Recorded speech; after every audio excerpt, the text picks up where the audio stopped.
3, 2, 1. Anthony Darby. Chuck Ken. Very special guest, Eryck Stamper, with us today. Eryck. Hi, how you doing? Thanks for having me. So excited to have you on.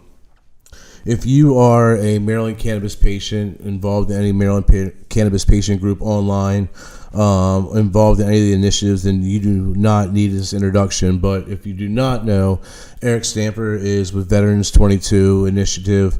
He's a huge Maryland advocate, and not just Maryland, but national advocate for veterans and cannabis, and was really kind enough and humble enough to drive down from Baltimore today and be on our podcast. So I just want to thank you so much for coming down. For those folks that don't know, give them your quick bio and introduction, and kind of let us know what led you to a service member to now this cannabis advocate. Great. Well, first of all, thank you for having me on the show. Anthony, Chuck, Brandon, it's appreciated. You guys down at Peninsula Alternative Health are doing great things for us. One, I appreciate you guys taking charge and jumping on the initiative program that we have there. I'll tell you what we are a little bit real quick, and we'll go into that. So we're kind of twofold. We're about hiring and business practices for veterans, family, and first responders in the cannabis, alternative, and holistic healthcare space. At the same time, on the other side of the sword that we yield is a 22% incentive discount on medicine, as well as other necessary requirements in the ancillary space, healthcare, CBD massages, acupuncture, yoga, all the really critical things that help people save lives. So I started in the Navy back in 1990, but prior to that, I was a recreational user, if that's what you called it, when I was in high school. Did you grow up around here? Yeah, I grew up in Baltimore, Baltimore City, Fells Point area. So I actually grew up in the bars, cobblestone and bars, shining shoes, digging out the basements and finding old coins to, stocking shelves before 21. I remember this is when Towson started getting hot. We used to get a lot of visitors from Towson down to the Point, and I was 18 years old running the door. So we had people below the age and above the age, and people were actually checking my ID when they were coming into the bar. So a little bit of humor. Which brings up, times have changed a little bit now, right? Alcohol stayed with me the whole time, up until about 5 years ago. So, and that's another important aspect of cannabis. But I grew up in Baltimore, come from a military family, knew I was always going to go into the military of some branch. My mother said the taller you get, it's just a longer ladder to climb to knock out your front teeth because you're going into the military. It was like destined. So there's some humor there. My whole family's been in the military from one fashion or another. Mom was in the Army. My father was in the Army in Vietnam. My uncles were in the Navy. My grandfather was in the Navy. He left Pearl Harbor right before it got bombed. And my great-grandfather worked for the Department of the Navy in Alabama. So long line of military history. Yes, was an easy transition. But, one thing we talk about is why are we called Veterans Initiative 22? Well, we've got an estimated 22 veterans that are committing suicide every day because of PTSD. And in my opinion, as well as a lot of others, cannabis is a lifesaver. I wouldn't be here today to talk to you if I didn't have cannabis in my life. So I think it's transformational, and I believe cannabis is going to continue to save lives. And really, we're about education and awareness. We work deeply with a lot of partners, including Peninsula Alternative Health. We've got over 50 business partners that support our program, and they're all offering that incentive or something similar to it, as well as hiring vets, family, and first responders in their program. So we appreciate everything that our business partners do. One important aspect of that is the Veterans Administration. They're one of our recent, we call them teaming partners. If you have been to the Cannabis Science Conference, or if you're getting active in the cannabis space here in Maryland, the Veterans Administration PTSD and suicide prevention team has been coming to some of these events. That's amazing. That's a huge step. That is. Is that from your work in getting them to the table? Jose Marino, he's one of our folks in the team. He worked really hard. He likes to play in the background, and he's been working diligently with the VA, the VFW, and the Legions, making things like this happen. Is that at the DC level? Is that at the Maryland level? That's at the Maryland level. So that's how the conversation started. Yeah. So we're I guess about a year ago, I got into the VA talking about cannabis. You know, I'm a patient, of course. I'm a 90% disabled vet, you know, both physical and mental. And so I'm at the VA a lot. And when I'm there, I'm talking to all my doctors. I'm talking to the patient advocates. I'm talking to other patients. And you'll be surprised by the level of support that the Veterans Administration has. I have to say it's probably a little geographic support. I can't answer to other VA hospitals throughout the United States, but here in Maryland, we've got a major mental health issue. We've got a lot of addictive problems, and you know, we got a lot of suicide problems as well. So mental health is key. I feel like that's somewhat present across like the healthcare lines more and more, where like I hear it more and more from nurses where they're really pro cannabis and cannabis therapies and treatments, maybe even more so than doctors, definitely more so than institutional hospital staff, the CF everythings at the hospital. They're the most scared of cannabis and kind of what that means for their hospital.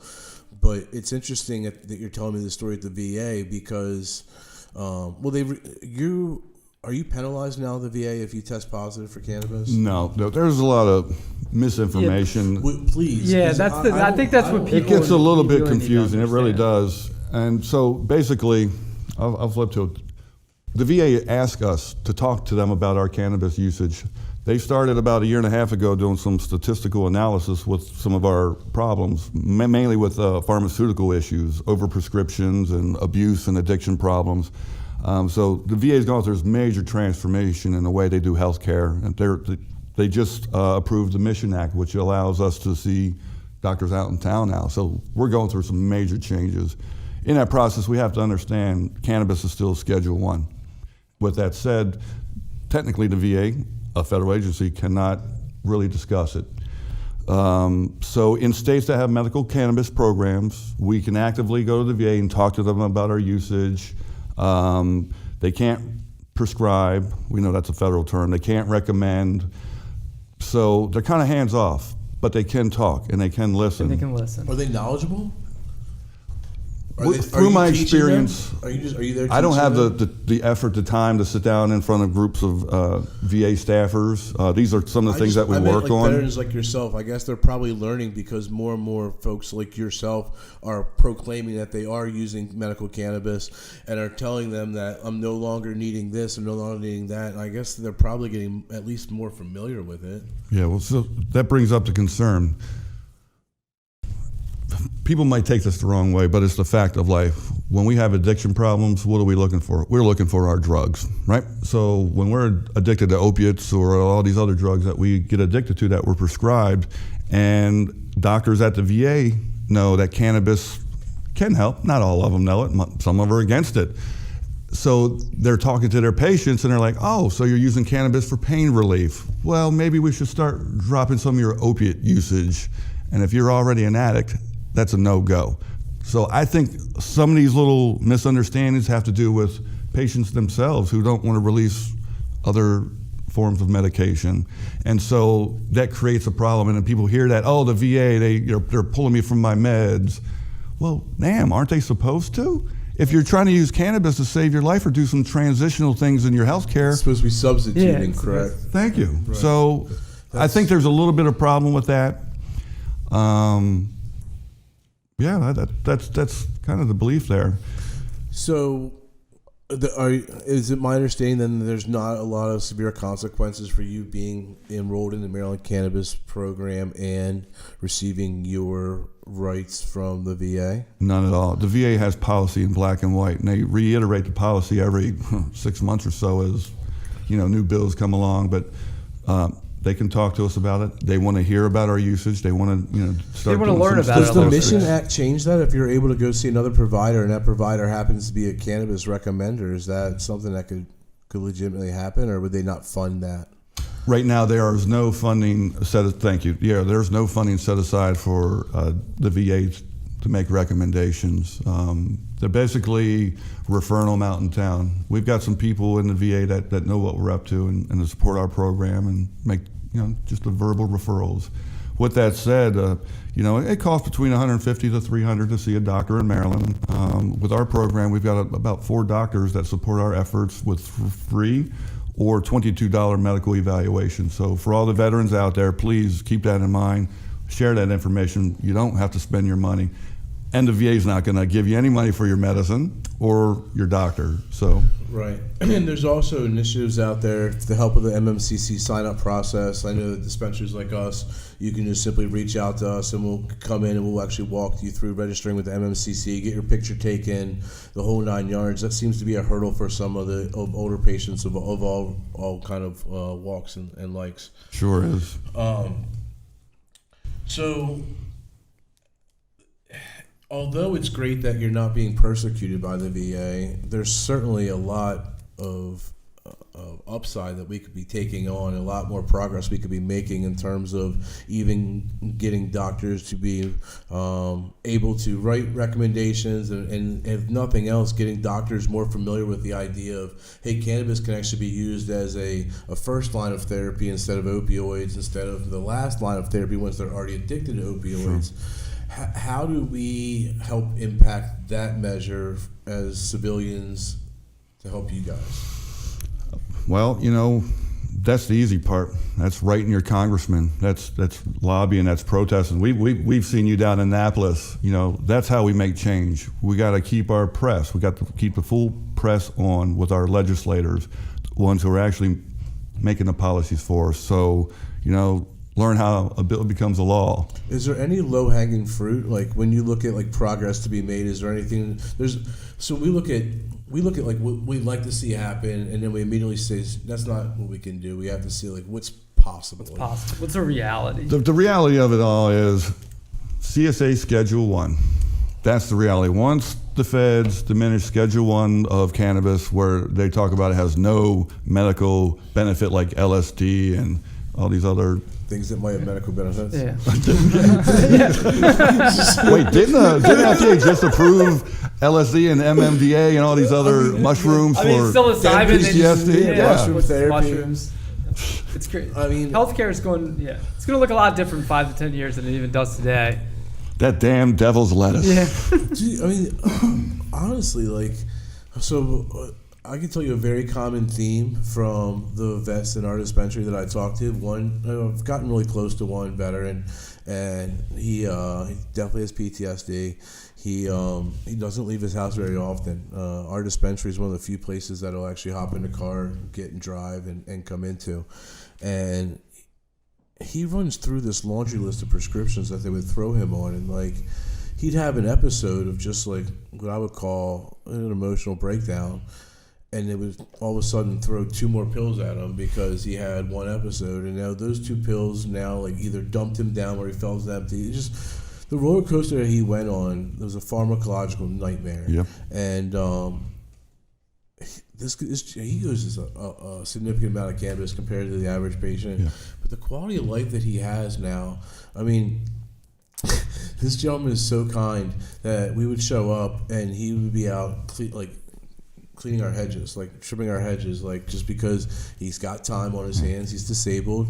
He wants to help out. He's looking for a place, and he wants to see clean hedges when he comes to his dispensary. You know what I mean? It's cool that, and he's not the only veteran we have that we're one of the few places that they feel comfortable coming. It's been the sanctuary for a lot of these guys, and it's really amazing to see them blossom and come in happier. And it's also amazing to see some of the old heads that we have, right? Like some of the Vietnam guys that they experience cannabis in a very different way. Completely different way. The Acapulco Gold request guys. I want the Acapulco Gold, right? It's all they want. One of 3 strains available in the late 70s. Maui Wowie, Acapulco Gold, and White Widow. Well, in the Civil War, the generals were giving cannabis to the troops right after these battles and skirmishes, brother against brother. So cannabis has been in our military for such a long time. It's just been, scrutinized. The country of Canada, their active duty military is allowed to consume cannabis. And really? So, yes. Did that go into effect just with the passing of the recreational? 3 months ago, 4 months ago? Yeah. That's interesting. So, when we got whole countries. If you're listening, active duty in Canada, don't be the guy that screws this up for everyone. He eats too many edibles and does something dumb. There's always one. I'm picturing them down right now. Yeah, exactly. Falls off the boat or something. Yeah, I mean, obviously there's some stringent policies and protocols to follow, just like alcohol. That's kind of the way they're looking at it. Yeah. But I wish, to be honest with you, I'll tell you a quick C story. But honestly, I think if I was under the consumption of cannabis when I was active duty in the military, I think we could have done some different and even better things. It sparks your mind, and to me, it's like an entrepreneurship kind of mentality, and strategizing and philosophizing. I really believe cannabis is transformational in that way too. It gives you that mindfulness, your ability to sit out of a situation. I truly believe that some of the best thoughts for our business and largest challenges have come from medicating, sitting back, and detaching a little bit, myself, and philosophizing, and that's something that to your point, I was never able to do. We can get into some down the road a little bit about the alcohol piece, but I think that's a lot of people go to alcohol to get that detachment. It works for a lot of people, but for me, it didn't. And cannabis was a way for me to detach, sit back, and kind of get some peace and strategize and think on that. Yeah. So one of the positions I held in the military about halfway through my career was a urinalysis program coordinator. So I was the guy. Oh, you were the guy. I was the guy. Yeah. I was looking for you. Yes. I was waiting to find you. And when I tested your piss, if it came up hot, it was my job to see you out. So, it's funny coming into the military, at the age of 18 on a drug waiver for cannabis. And then, halfway through a career, kick people out because of drugs and cannabis, and after the fact, here I am advocating and lobbying for cannabis for our veterans. It's what a strange twist of fate. How did you feel when you were doing that? Like, were you just like were most of these guys like degenerates and they just like couldn't follow the rules and needed to go? So like at that point in time, the policy like made sense, or were you like, I mean, these are all good guys, and they'd probably be worse off if they weren't using cannabis? I will say the ones that we were catching were the prior, the ones who, weren't high performers, didn't do a lot of good work. From my experience and knowledge, there's not a lot of people in the military doing drugs. I mean, obviously we have random testing and monthly, yearly, semi-annual, but the quality, you're right, the quality wasn't probably what we really needed anyway. I will say this. After the fact, I've run into some people now who are still active duty military and who are having problems because, they've been caught using cannabis. And these are high profile people with a lot of skills and a lot of experience. So it covers the whole gamut. It really does. That's what I feel like the people that are the low performing individuals who got caught using cannabis, they probably would have been the low performing individuals anyway, whether or not they use cannabis or not. I mean, we talk about like the professional use of cannabis and doing it for the right reasons, like we all talked about here, and not just doing it just to get high. And the couch is productive, like you said. It helps stimulate creativity. It helps with a lot of different things. So a lot of times when people say, get kicked out for smoking pot, maybe it's not always. Maybe they'd be kicked out anyway. Well, like I was saying, there are some quality people now. Yep. I've got people with PhDs and who are doctors that have been kicked to the curb because of their usage. We see. I mean, and I can't tell you. It always comes back to alcohol sometimes, but the amount of professionals in those types of fields that say, man, I'm dying for the day that I hang up my badge, I hang up my stethoscope, I get out of my field so that I can finally smoke a joint or finally go back to using cannabis because I really miss it, and I don't like drinking, but it's my only option, and here I am 15, 20 pounds heavier than I want to be drinking alcohol, and it's just... The same thing I had because I was in the construction industry. I was a foreman in the construction industry for 8 years in DC, right? Almost same scenario, right? Like same atmosphere, same drug testing policies that we have random and all this stuff. And a lot of times, like I still smoked. I tried my best. I knew when I was going to different jobs in my tests, and the best guys that I had all smoked pot and didn't drink. Mm-hmm. And then I'd rather them. Like I used to tell people all the time, God, I wish everybody would just go home and smoke a little bit every night instead of drinking. The guys go home, they drink, they show up late, they don't come in, they get in trouble, they do all these things. Get on a job site. And you can smell it the next day. I can tell you how many times the guys would come in shit-faced, and we're doing dangerous stuff, right? I mean, we're doing electrical work, high-voltage electrical work. We're driving around on lifts, stories and stories up in the air. You can fall out it's crazy to me. And it killed me when I saw people get kicked off because they failed a drug test, and they were good employees. They were hard workers. They came to work every day and did the right thing. So we're talking about alcohol a little bit. Let's keep it going about military and alcohol.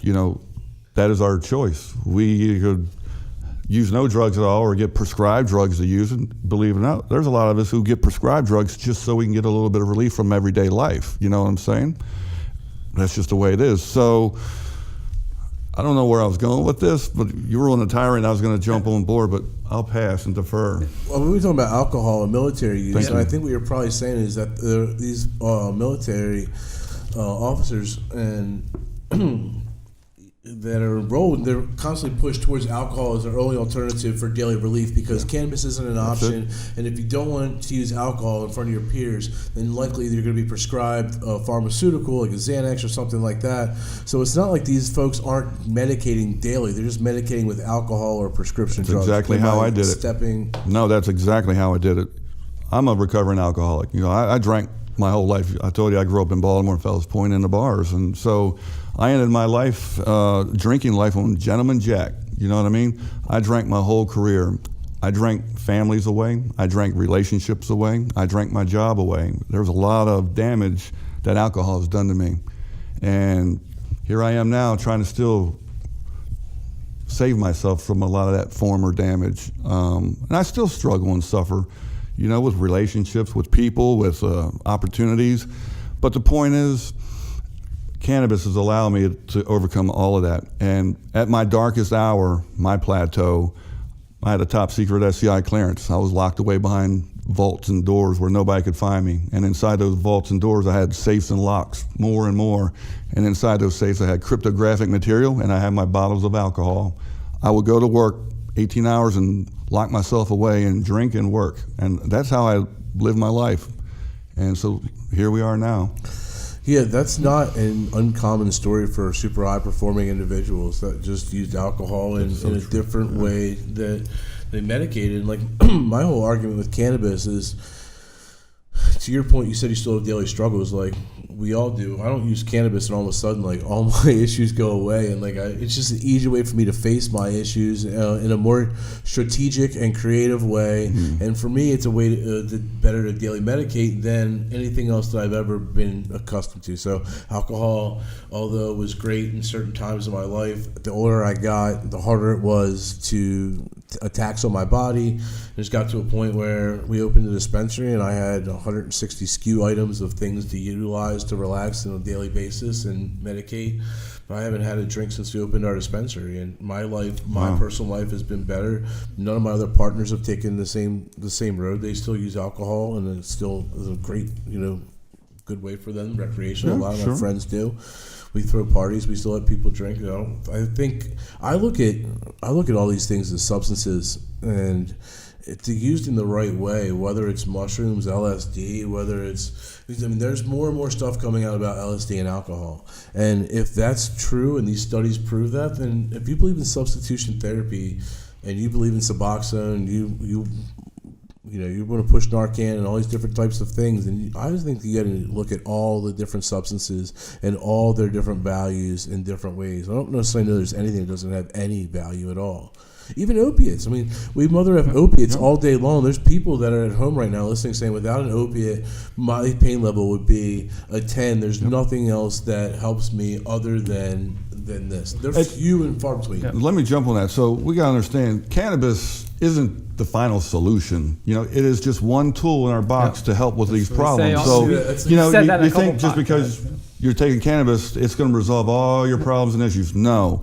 I say, first of all, what we should be doing before we do any supplement of using consumption of anything, we should take that alternative and holistic approach. We should have a good diet. We should exercise well. We should have good mind, body, spirit. All of these things are more critical. And I think if those things are in place first, and then you're still having issues, then start looking at the supplemental requirements. Balancing your endocannabinoid system at that point. But there's so many times I would make the same joke. Like if someone comes in and maybe they're significantly overweight and they have their ankle hurts and they say, which strain should I use? We're like, an apple. Like, like a lifestyle change, Yeah. honestly. Like, because there's no strain that we have in here that's going to do anything else other than mask your problem. But if you find that using cannabis at night lets you get some sleep, so you wake up more energized, There and it then is. you're able to be in less pain because you use a CBD and one-to-one rub as you're walking more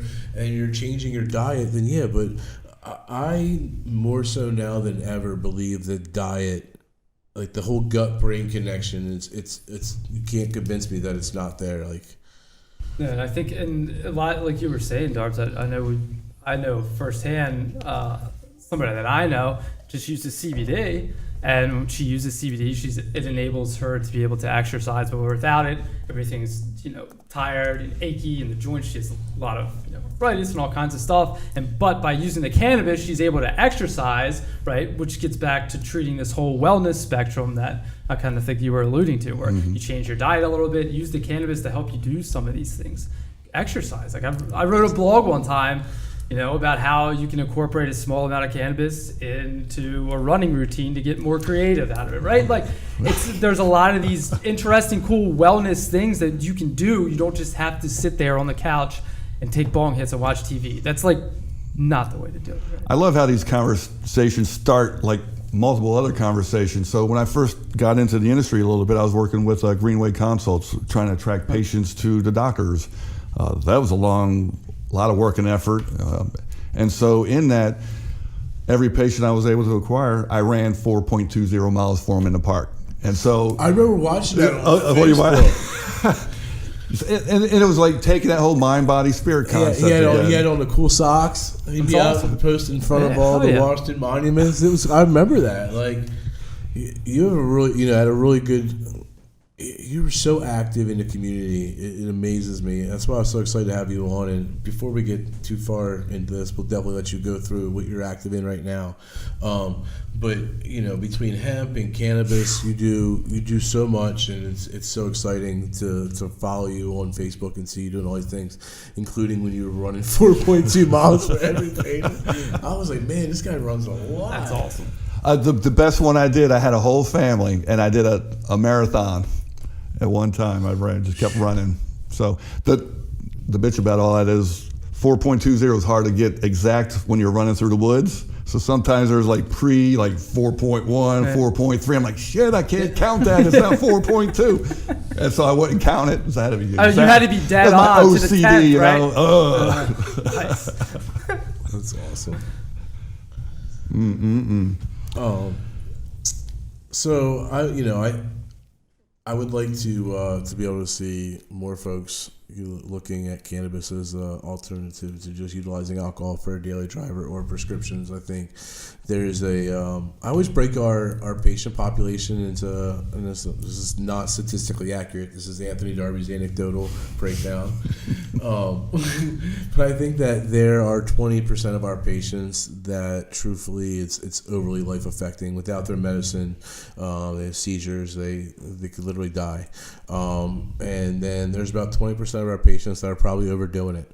These guys are likely overindulging in their medicine. These are the ones that are close to their limit without super long medical histories. But my argument is the substitution side of things is that them coming and using whatever's in our dispensary is safer than 90% of what else they would be using outside of our dispensary. So there's a place for it. And those horrible side effects of cannabis, God forbid. Yeah. I know, right? Like they played too many video games and lost their girlfriend. Might be one of the worst, Sorry, right? 20%. But 60% of our patients are a lot like what I consider myself, which is this wellness part of me, where it's just a small tool. I haven't consistently worked out in a gym in my life ever, but since we opened a dispensary at least once a week, I'm in with a trainer every single week. My exercise has gone up, my weight's gone down. I'm in the best physical condition that I've been, and it's cannabis is a tool. As I've been working on my mental, as I've been working on my physical, and I just feel like... I was going to mention that when I saw you, how good you were looking. Thanks, man. I appreciate it. Because I didn't always look this good. About a year ago, when we first opened the dispensary, and I couldn't get product in, and my partners were mad at me. It was rough. But now everything's fixed, and things are good, and patients are happy. We got a new parking lot. Great. But I think it's a wellness tool. I think more and more people are going to be looking at it as a way as a therapy, especially as I think a lot more people are going to be blown away at the topicals and the non-psychoactive things that we have. I mean, if I'm a runner and I came home and lathered myself in Mary's 1-to-1 rub on my legs, it's probably a much better experience than I've had with Bengay or, many of the other topicals that are available today. And Chuck and I get really excited about, like, sports medicine side of cannabis. Oh, I can add something to that if you let me. Please. An organization here. Please, no one's hear me talk. That's enough. A friend of mine is actually going to be rowing across the Atlantic Ocean.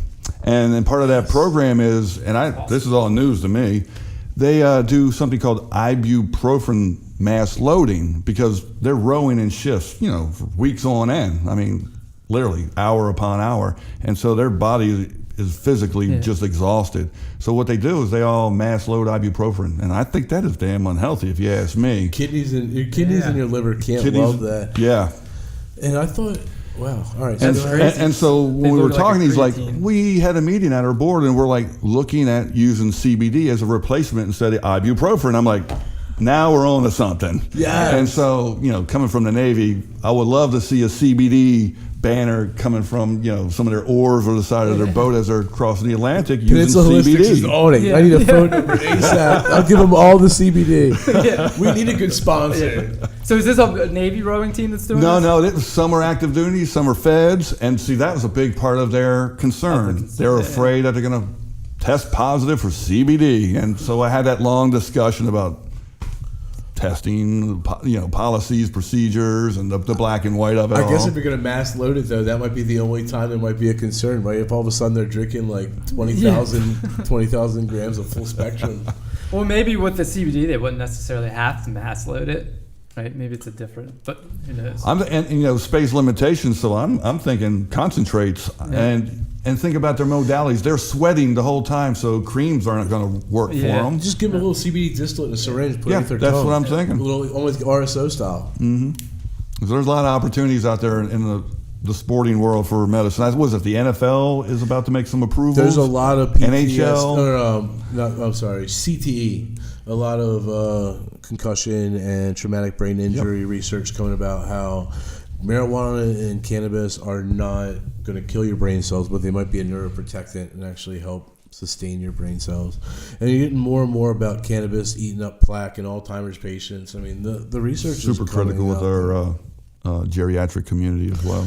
Over 65 is the largest patient community adopting cannabis right now for a lot of reasons, and that's what I get excited about too, is like these, we've had several hospice patients come to us, and as an end-of-life option, cannabis is, to me, such a more pleasant way of doing things than some of their other options. So, I'm a caregiver myself, and I've been bedside with some of our patients, and those are the sad parts of our work, is watch them in that state. It's becoming more and more, right? Because our patient base is growing. It surprises me, but like it seems like almost like now, like once a month, we either lose a patient or what I mean, and it's crazy. But when you have several thousand patients, and some of them are hospice, and some of them are end of life, it's in cancer. We have obviously a lot of the cancer community utilizing our services. Can I flip and ask you a question, if you don't mind? What are you doing above and beyond to some of our more ailing patients? Are you involved in like the Compassion Care Fund, or do you have any other programs that you're working on? Well, you remember we have our in-house Canna Care Fund, right? Okay, yeah. Thank you very much for reminding me. Yep. So typically that's the avenue, and our resources go there so that we can kind of self-sustain that fund. I will tell you that we couldn't do that without our vendor participation. So there's great folks like Grow West sticks out in particular. Like those guys are sending us flour and just saying, put this aside for your Canna Care Fund, because they know we do a lot of due diligence in our Canna Care Fund. Sorry, that gives me chills. You see that? Yeah, because that's a win. That's something tangible and important. Medicine is very expensive, and I'm disabled. Right, and so I'm on a tight budget, and when I have to spend a lot of that on the medicine because our federal government doesn't help me, it's important to find good sources and good quality and good pricing. So when you got cultivators that are involved in your support, that's amazing. Yeah, we do a lot of due diligence in our Canna Care Fund interview process. But unfortunately, around here, to find folks that are socioeconomically struggling to pay for their medicine is not hard, right? So the demand is certainly higher than with the resources that we're able to always throw to it. And our Saturdays, it's a gram special, but really what it's turned into is for the folks that are really struggling. It's a way for them to spend $28 and get 4 grams of flour, and a lot of them look forward to that every week. Yeah. We're always going to have an option for our patients that make sure that at some point we're making sure that if you don't have, $10 and under, we're going to have options for those folks. So we try to do our best to pass along savings, of course, and be competitive with everyone else. We do the 22% veterans discount. We do a 15% senior discount and a... Well, I know you guys do tons of specials throughout the week and programming, so yeah. But you're right. Like honestly, like even for us, like this is going to be a shocker to a lot of people. We pay for our own medicine. Like the way that we run our dispensary is very lean, and we don't just treat it like a candy shop where we just get to buy whatever we want. So we pay for our own medicine, and it's basically after, unfortunately, the myth is, but after mortgage and stuff, it's probably like my second or third highest bill every month because I medicate a lot. So I think that keeps me somewhat in tune to what other people feel and understand that like this is a medicine for people, and this is not, I think also what the patients need to understand though is that with the way that we're structured with the federal government and stuff, like we have to make at least enough profit to be able to pay our tax bill, which is like what a lot of people don't understand is that even the dispensaries that are profitable, like ours, because everyone sees our line out the door and they see how busy we are, and they say, you guys must be killing us. I said, just enough to pay our tax bill. And that's a huge win. Like that's like for us to be able to do that. Like I don't think people understand the magnitude of just being able to pay. How few dispensaries actually made enough money, like to pay their taxes. Yes, we made money. With every dollar that we made went to go pay taxes because the IRS 280E affects dispensaries harder than any other entity. If you're a cultivator or you're a processor, you're able to tie a lot of your expenses to cost of goods sold. If you're a dispenser, you can't do that. And I'm not here crying the blues, but I just want people to understand when they think that these dispensaries are profiteering, and some of them, you look at their prices and they're not in line with the market. But when you look at what we've done, and you look at like if you're there to take care of patients and you have to pay the taxes, and we literally like take care of patients and pay the taxes. I mean, Chuck literally middled it to a point that like of unprecedented. It was somewhat by luck that we made enough money to pay our taxes. I want to capture something I think I heard you say. So folks out there that are listening, even dispensary owners struggle too. Look. It's about, we know there's a lot of money. $95 million this program made last year in the state of Maryland. And that's a wonderful number. It's far above what was expected, 23, 24, whatever it was. But it's a testament to what you guys are doing, trying to make your prices, patient friendly. When the owner of a dispensary says they struggle paying for their own medicine every month, that has to say something to our society about the money is not all being made in the industry. There's a lot of different things happening in the environment. Thank you for bringing that up, because that's something. We're pretty open about the fact that that's kind of. We started getting real open right after taxes came. Right after tax season, right? Who was like, I don't know, maybe I am because honestly, I would lie to you if I didn't tell you after January 1st and I saw the numbers that we did. I was like, well, we're gonna pay taxes, but like I made a profit. Like did I make too much money? I don't know. Like, and then all of a sudden I see the tax bill. I was like, well, $0 can't be too much money, so I guess I'm not a profiteer. That's the difference between Five Guys and McDonald's dollar menu, right? Yeah. So, but that being said, I still emphasize with patients, and you bring up a very good point. What are we constantly doing for patients? And well, hopefully with more processors and growers coming online, that will help continue to make prices more and more affordable for patients. And we've seen that already. The prices that we have, especially for things like vape cartridges and a lot of the concentrates, we just talked to Donnie about. They're half the price of what they used to be. Yeah. So things are starting to come down a little bit. Yeah, I mean, and as that, it puts the pressure, and we're getting more and more patients that are leaving the street because it's now affordable. That was a big thing for patients, especially those that were on a financial budget. I'm going to go spend $200 for a certification and then come in and spend $60 for an eighth of weed, but I get a quarter of good, sorry, I use the word weed, good cannabis off the street for $80. That's not a compelling argument for folks. But now when they know they can come in and they can take advantage of different specials and the cartridges that we have within our dispensary, although I know it's a hot topic and there's going to be some issues. Oh, yeah, that's a hot topic. I would argue there's still better, especially Rhythm and Curio, that are better than what's out there on the street with states that have no testing at all. So it's going to be... The pricing issue, I think, is gonna be there for a while until these other processing growers get in line. We had Dr. Hoffman, Mary Pat on, and we were discussing the issue if insurance does get involved. There's going to be so much red tape. It's going to be really muddy waters. It might not even be the best thing. The best thing might just be for the market to continue to mature, prices to come down, and it'd be easier for patients to get their medicine. Well, there's a lot of things going on in Maryland, especially with the cost of regular prescriptions of all medicines. And so some of the fight that we're going to be looking at, there's a lot of avenues, is how come cannabis isn't part of that prescription cost issue? So we all know it's the feds. So really, we got to work hard at that level. We got into it. Mary Pat was going into kind of like how consumer advertising and these other things fueled prescription prices and how we got to where we're at now. And it was really eye-opening to me to understand the qualms that we have now with traditional medicine, basically how pharmaceuticals are dispensed and the issues. It's the price gouging. So here's another dirty truth. Mary Pat and I don't have either no health insurance or whack health insurance. So she was basically paying out of pocket for all her prescriptions, and she was calling around to get best pricing, and one place would be $14, the other place would be $84. It's how can there be a variance of $70 in the same drug? You don't see, at least right now, you don't see a ton of those variances in Maryland. It seems like most dispensaries are fairly in line. We saw some dispensaries out west trying to get a little silly in the very beginning. Yeah, at the beginning. We saw what happened. We were up there doing some lobbying with the Maryland Normal. Of course you were. Yeah.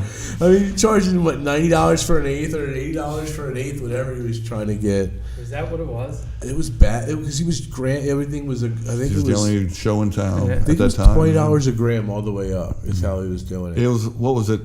Oh shoot, maybe like 900 or $1,000 ounces or something to that effect.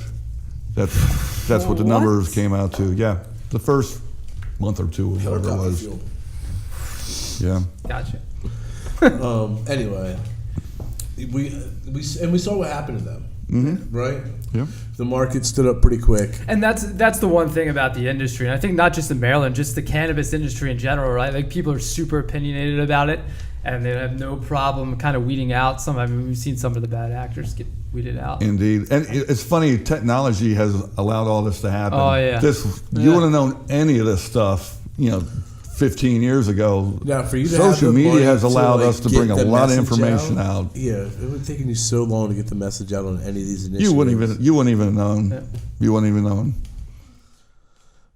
So tell us about some of the next initiatives for Veterans 22 and then some of the other things you got going on. Sure. Well, I should have brought a list for that one, but off the top, we are really active with, like I said earlier, the Veterans Administration. I went up to the research department probably about 6 months ago now, talking about cannabidiol, Epidiolex, and some of these other FDA-approved medicines. On Green Street, they weren't aware of that literature yet, so they kind of showed a little bit of interest. The next day, I go out and I start working with the industry.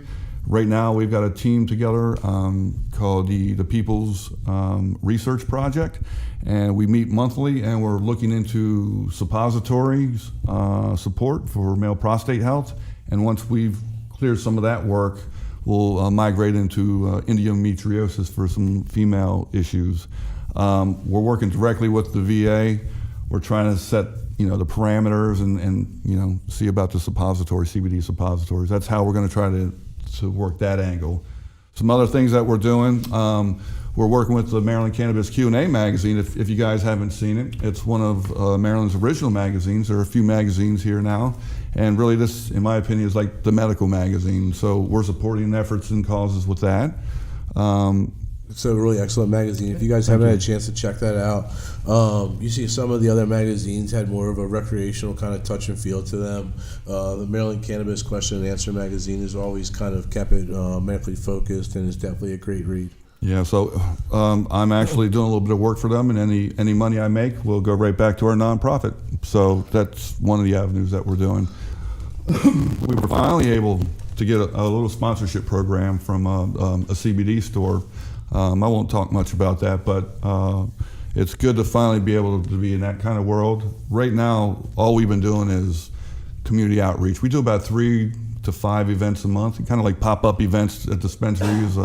We were able to finally get into our first VFW post and talk about cannabis. So that's exciting right there. That's phase 2 of our program, reaching out to VFW, the American Legions, the AMVETS, the DAV, and all of our resources and talk about cannabis, and creating that extended partnership beyond just the industry itself. We're reaching our other nonprofits and our other agencies. There's a local agency around here called Vets Supporting Vets. Okay. And they have a radio show in Cambridge that I was on, and then they invited me to the local VFW for a Friday meeting, and one of the guys also invited the local sheriff. Great.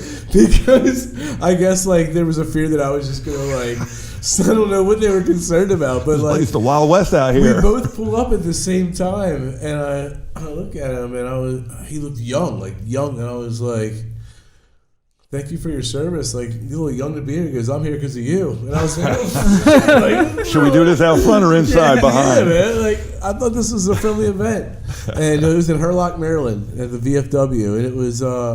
I mean, honestly, they were really interested in both CBD and THC. They have a lot. I mean, I don't know. It seemed like they have a lot of challenges being in a more rural area and getting rides over the bridge, and it seems like they have some challenges that maybe aren't the same way living in the Baltimore, D.C. area. Is that fair? Well, I can't answer to that. I haven't physically been in a lot of VFWs and Legions yet, and there's a few reasons. We're trying to format our game plan. The experience I've had in the limited ones I've gone into is, what do you see when you go into these places? A lot of alcoholism. That's their primary meat and potatoes. That's how they make a living at these posts and Legions, And so I find it's going to be a little difficult when we go start talking about cannabis, because one, we're going to start taking away their revenue. And along with that, we don't want to take their revenue. We want to co-populate the resources. Give us a smoke pit out back where we can consume our flower, or let us hit the vape. What if we write a bill where for recreational dispensaries, they can only be dispensed out of VFWs and American Legions? Love it. Long lines. So yeah, that's kind of the principle there, is opening up those doors. So I'm glad that you were able to get in, and I'm sure. I don't know if the VFW knew that I was there. That's just where this Vets Supporting Vets group meets. They're probably not allowed back, but I'm sure you will. The veterans that were there, I mean, it was, it's interesting. The support system that was provided there was really inspiring to me, because a lot of these folks are beat up. They're left worse off than they were when they went in, and it's heartbreaking as someone who I've never done that. I've never served my country. I've never gone through the process. Well, you're serving in a different way right now by saving lives. But different, but not even alike. I didn't leave my family, for years at a time, and come back a different person than I left them. I mean, it takes its toll. It really does. And I see that and understand the appreciation. And I have a very good appreciation, and wouldn't wish that on my worst enemy for what some of these people have done, and come back and honestly aren't really recognized. They're kind of looked at as, well, that's just the guy that doesn't come out of his house. He's on disability. He doesn't have a nice car. He doesn't do much. He doesn't contribute. And you don't realize that, he was the stud of his high school, went there, got, PTSD, and now life is tough for him, or maybe he's single because his wife left him because he came back and wasn't the same person. Yeah. I mean, you understand I feel it intimately. I feel those because that's who I am. Yeah, and I just I don't know. I wear this for a reason. This is the 1-800-SUICIDE hotline. So 1-800-273-8255. Just press 1. You don't have to be a vet to make that phone call. You can be anybody. I made the phone call just a few weeks ago. See, just because we're out here and we're leading and we're in charge and we're front and center, I call that being at the tip of the spear. A lot of this is a facade, you see. I break down every single night. I still suffer. I still have problems. And if I didn't have cannabis, I know what the solution would be. I would be dead, either homicidal or suicidal, and that's a fact. I really, really appreciate your courage to openly talk about that. And that's what we have to. That's why we have to share this message.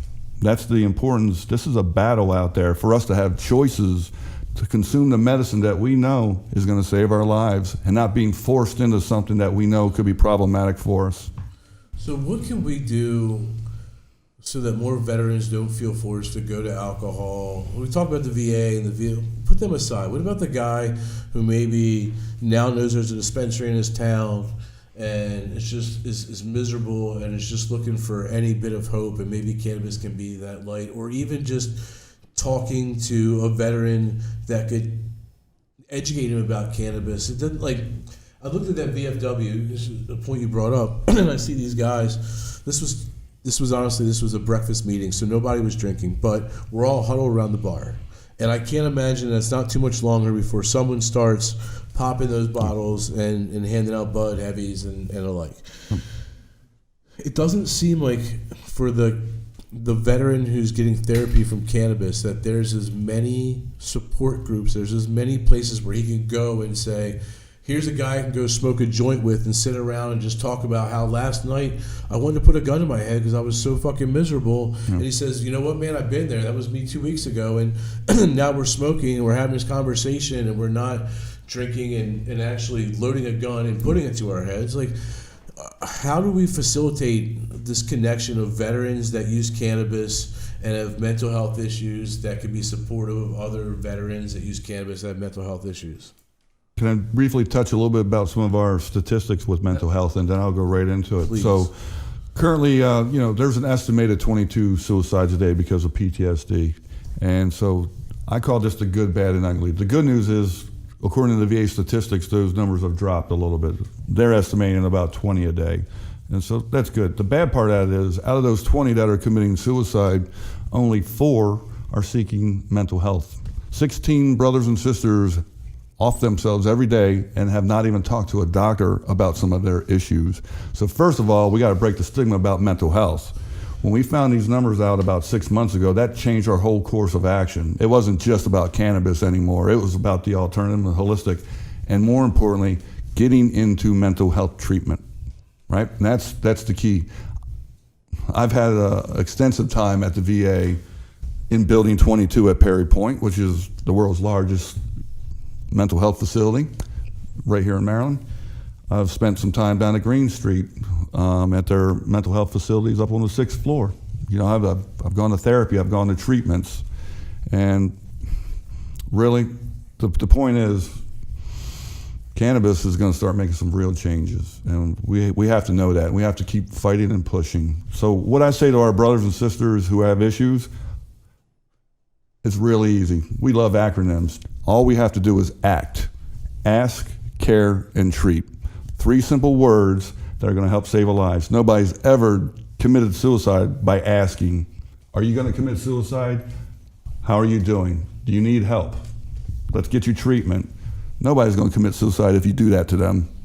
So we got to act and take care of our own and get them into mental health. I've got a lot of friends that, they go on their own. They don't get the medical help that they need, and I watch them suffer.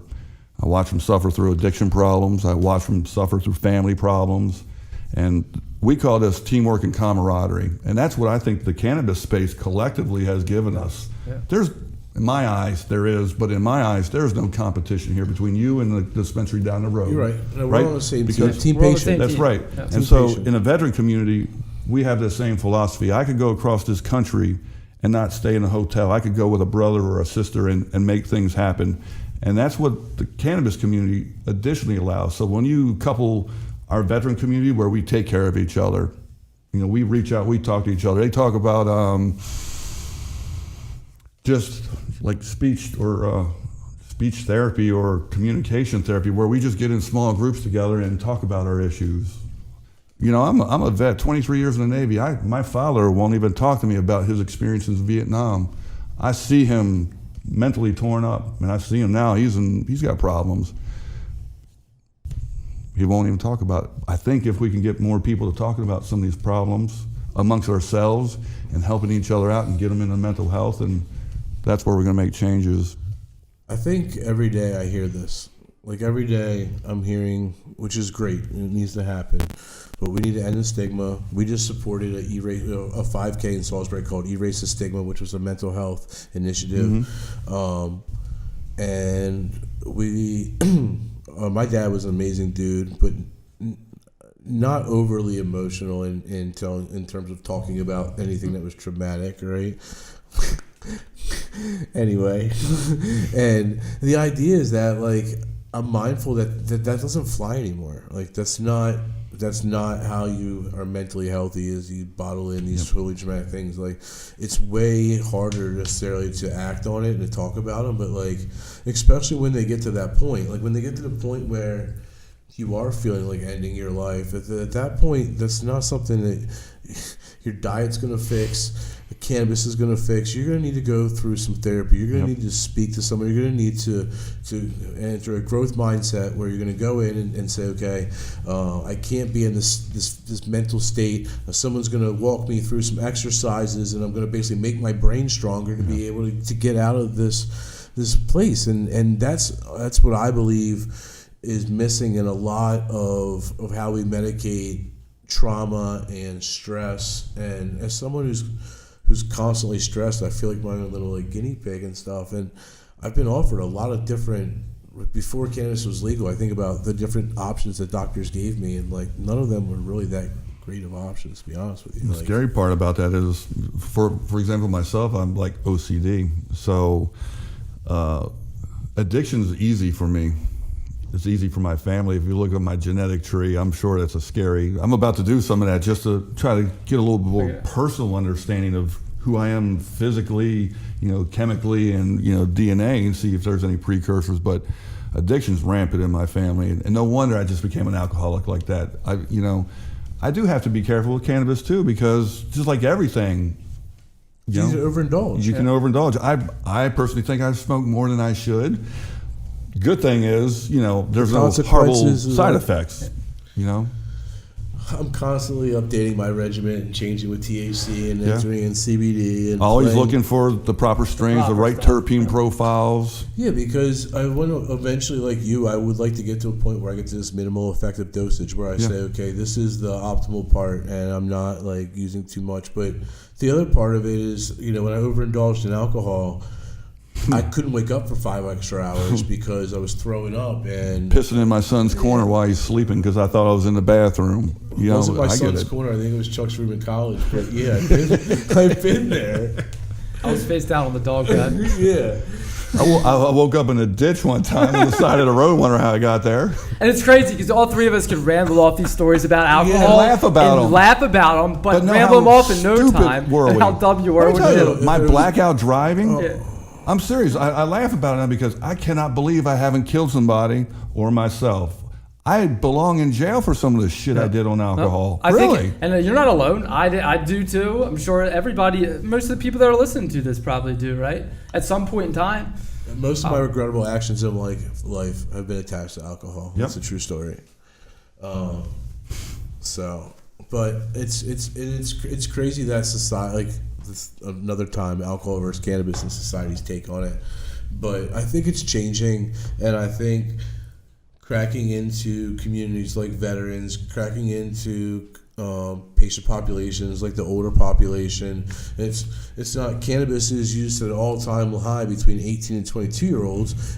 Cannabis is used at an all-time high at 65 and over population. Like, well, Grammy can't be wrong, right? Like, well, Grammy was probably smoking back in the 60s too. And so there's a lot of that demographic coming back, but also Grammy's tired of taking the 13 pills and not feeling better. And Grammy's mom didn't take 13 pills. Right? Like, it wasn't this idea of, just don't exercise. That's a culture shift. I don't know where we went down this path. It's like how many years ago? Easier, right? I think it was a little easier. It's easier to dose in a pill. Take the red pill or take the blue pill.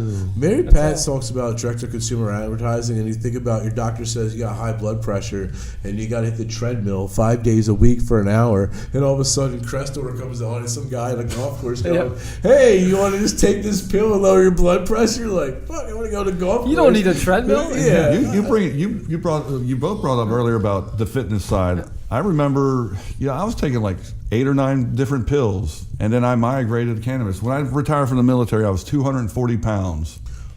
Yeah, I'm 180 pounds right now. I'm no longer on cholesterol meds. I'm no longer on high blood pressure meds. I rarely. You just told me you could run 4.2 miles at least at one time. Yeah. I rarely use. I still have physical pain, and on occasion I have to go to the opiates or something like that, for the breakthrough, and so I try to minimize that as much as possible. For breakthrough pain, it's very, very effective. For long-term safe use, it's not. Yeah. Well, that's awesome. Is there anything else that you wanted to touch on before we get out of here? No, well, you can find us on Facebook or Instagram at Veterans Initiative 22. We're also on regular web, veteransinitiative22.org. And we, like I said, we try to do a lot of pop-ups and events. We will have. Yep. We've had you guys in. We had you guys in for the week of 420. We were going to be here for the Jellyfish Festival at the Ocean, but they weren't cannabis friendly, so they asked us not to come. We might be able to fix that. When was the Jellyfish Festival? Next week. Next weekend. Gotcha. To plug that up in this area, they are doing a big veterans thing at the Ocean as well. So keep your eyes, stay tuned on that one. I think the air show's coming and a lot of great things. Air show was last weekend. It was a really great show. Speaking of our Canadian friends, they had the Canadian air team for the first time like ever. Put on a good show. I heard the Blue Angels were fire as always. I wonder if you tested them, will there be THC in their system? I don't know. The last thing about the testing thing is like, what if May 15th, he was having a tough night of sleep, so he drank some elixir, and then now you're going to drug test him 3 weeks later, and he's going to test positive. Like, do you really think the 50 milligrams of THC that he had 3 weeks ago is going to affect his ability to do 360s and spin that airplane around? Like, I don't think so. Exactly. So, I know if you want to talk about geometry, I like to shoot pool, and I know when I'm consuming cannabis, some of those bank shots get easier. So I play goalie in lacrosse, and there's no doubt that I have consumed cannabis and stopped 100-mile-an-hour lacrosse balls sometimes. So not anymore. I used to sometimes, but they were going that fast. That's pretty quick. But 75, 82, no issues using cannabis. I never felt like it wasn't like I went out there and I was like, oh, I can't see the ball. I'm like fall over my face. I felt like I was able to track the ball better. I felt like I was able to understand my positioning better, understand my surroundings better. Put you in the zone. Yeah, the mindfulness. Yeah. I feel. It's what people convinced me used to be the stoned feeling, but there's certain time and there's I now have the ability to separate the euphoric and stone feeling from kind of the mindfulness or kind of in the zone feeling, as Chuck alluded to, that I can get from using sativas or using the certain and right types of cannabis. And so much so that I used to take Adderall. So when we opened our dispensary, I've talked about this a bunch. I quit taking Adderall and I quit drinking. I started using sativas to replace the Adderall and indicas to replace the alcohol. And for me, the quality of life has been much better. And like I just feel that this myth that is protruded that all cannabis makes you sleepy and you can't be performing. Like I know so many world-class athletes, hashtag Michael Phelps, that like, I mean, seriously, Michael Phelps is the most decorated Olympic athlete ever. how many times is he pictured with a beer in his hand when he would have rather have like a water and rip the bong hit? I'm sure there's a lot. Like in athletes all the time. I mean, it's weird, all these different communities that are forced to alcohol and that are forced to pain pills and prescriptions. That and then at the same time, society says everyone's on alcohol and prescriptions. We're like, you made it that way. People are going to use stuff to medicate, and if that's all that you make them allowed to do without these penalties, then that's what they're going to do. It's like a self-fulfilling prophecy sometimes. But look, we got into alcohol, we got into veteran affairs, we got into a bunch of different things. I really appreciate you coming down and taking the time to be on with us today. Everyone, Eryck Stamper, check out Veterans Initiative 22, Facebook page, the website, and look forward to them having a pop-up very soon at Peninsula Alternative Health. Chuck, anything? No, I'm good. Thanks a lot for your time, Eryck. It was awesome. It's always good to have that side of the industry. Well, it's a pleasure to be here, and thanks again for allowing me to show. We'll definitely stay in touch and look forward to doing some pop-ups and keep this fight going. Yeah, and if you guys out there, any veterans or anybody that wants to get involved in these particular initiatives, veteransinitiative22.org. I'm sure Eryck has got a lot of stuff going on. Could use some help, right? Oh, indeed. We're extremely active. We got a small crew, and we were able to get a couple more good volunteers. And so right now we got about 5 of us. And if you'd like to volunteer, for a real volunteer, because this is no joke, give us a holler. Also, a good like-minded group of individuals to get involved with, too. Indeed. Thank you so much, Eryck. Thank you.